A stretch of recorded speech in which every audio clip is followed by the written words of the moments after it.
On a l'espoir aujourd'hui que le Conseil d'État puisse peut-être revoir le dispositif qu'il a mis en place, mais enfin c'est toujours Vous en appelez un changement politique ? Non, j'appelle pas un changement de politique, mais je pense qu'il y a une réflexion à avoir parce que quand vous pouvez plus aller chez le coiffeur, par exemple à Genève, il suffit de prendre votre voiture, vous faites 7 minutes d'autoroute, vous allez à Chavannes-de-Beugy, il y a un centre commercial bien connu qui fait d'ailleurs la une de la Tribune ce matin, où vous pourrez aller vous faire couper les cheveux. Est-ce que c'est normal ? Il y a quelque chose qui fonctionne pas, c'est absurde, et on peut s'étonner qu'il n'y ait pas eu une coordination entre cantons lémaniques pour qu'il y ait des mesures uniformes dans l'ensemble du bassin lémanique, du moins pour qu'il n'y ait pas une distorsion de concurrence de ce type. Et aujourd'hui, les commerçants genevois vraiment s'interrogent parce que les mesures prises à Genève l'ont été faites, mais sans avoir été consultées. On n'a pas consulté les milieux économiques par rapport aux mesures qui ont été prises. Ces mesures, justement, on va juste préciser qu'il y a une ligne d'information pour les entreprises genevoises. Si elles ont des questions, elles peuvent contacter le 022 388 34 34. C'est la ligne officielle de l'État sur les questions. Est-ce que vous trouvez déjà que les aides économiques sont à hauteur de ces fermetures ? Est-ce qu'il y a une politique suffisamment peut-être volontariste sur la question ? Écoutez, sur ce deuxième confinement, non, il n'y a pas d'aide. Aujourd'hui, il y a des discussions pour des aides, ce qu'on appelle les cas de rigueur, mais ça, c'est par rapport à la situation que vivent certains secteurs qui sont dramatiquement touchés par cette crise. On pense à l'hôtellerie, on pense à l'événementiel, on pense au transport de personnes. Enfin, il y a différents secteurs. Mais par rapport à ce deuxième confinement, et c'est là que c'est aussi très étonnant, c'est que le Conseil d'État ne vient avec aucun plan économique, alors que dans le canton de Vaud, on l'a entendu hier, il y a un confinement, il y a un semi-confinement, on laisse les commerces ouverts, mais on vient présenter un plan économique. Et la grande inquiétude, c'est que le canton de Genève est dans une situation financière compliqué, un déficit d'1 milliard annoncé pour cette année, un budget extrêmement déficitaire pour l'année prochaine. Donc les moyens financiers, la marge de manœuvre est extrêmement réduite à Genève, alors qu'il s'en remet sur des décisions qui vont se prendre à Berne, mais on sait que Genève est rarement entendue de l'autre côté de la Sarine. Vous en avez appelé via un communiqué l'affaire à ce que cette mesure de fermeture des commerces soit revue à intervalles rapprochés. On va dire la chose clairement, combien de temps nos commerces peuvent tenir encore fermés comme cela ? Écoutez, je pense qu'ils peuvent pas tenir.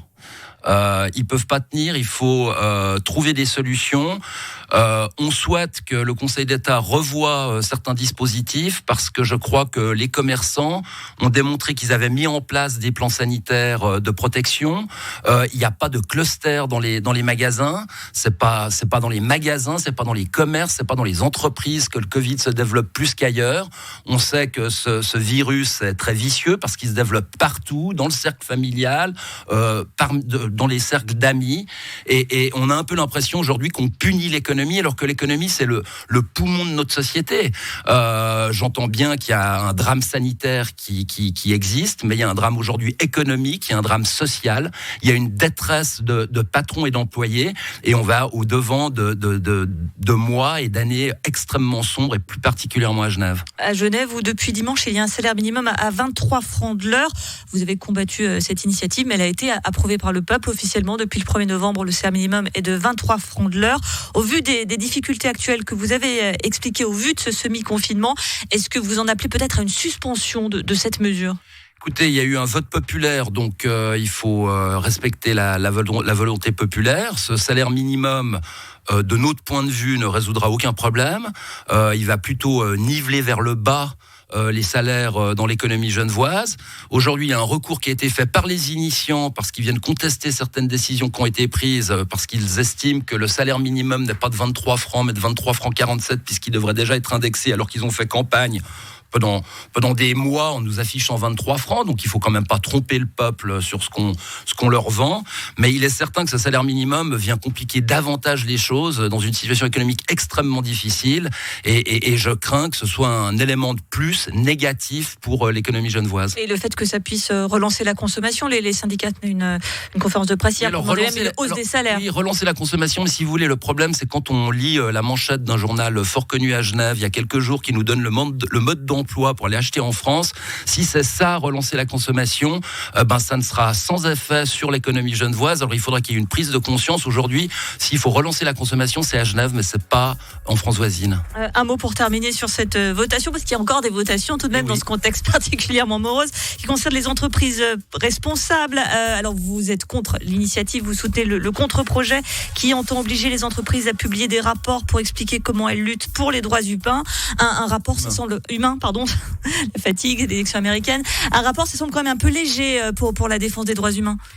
Non, écoutez, ce qui est incroyable, c'est que cette initiative, bien sûr, sur le plan moral, qui est contre les droits humains, qui est contre les droits de l'environnement. Donc, je dirais que moralement, on a tous envie de dire oui à cette initiative. Maintenant, si vous analysez de près ce texte, qui est un texte constitutionnel, qui nécessitera une loi d'application, si par hypothèse cette initiative est acceptée, si on lit le fond de ce qui est écrit, juridiquement, ça tient pas la route. C'est une machine administrative, bureaucratique et juridique absolument hallucinante, et ça prendra des années à mettre en place cette initiative.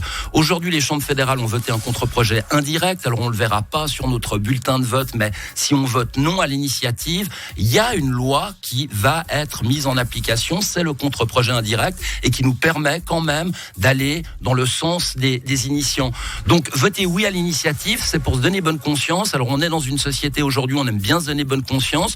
Nous, du côté de la Fédération des entreprises romandes, on est des gens pragmatiques. Ce qu'on veut, c'est que le monde avance. Et pour avancer, il faut clairement voter non à cette initiative pour faire passer le contre-projet indirect. Yvan Slatkin, le président de la Fédération des entreprises romandes, merci d'avoir été sur Radio Lac ce matin. Merci à vous.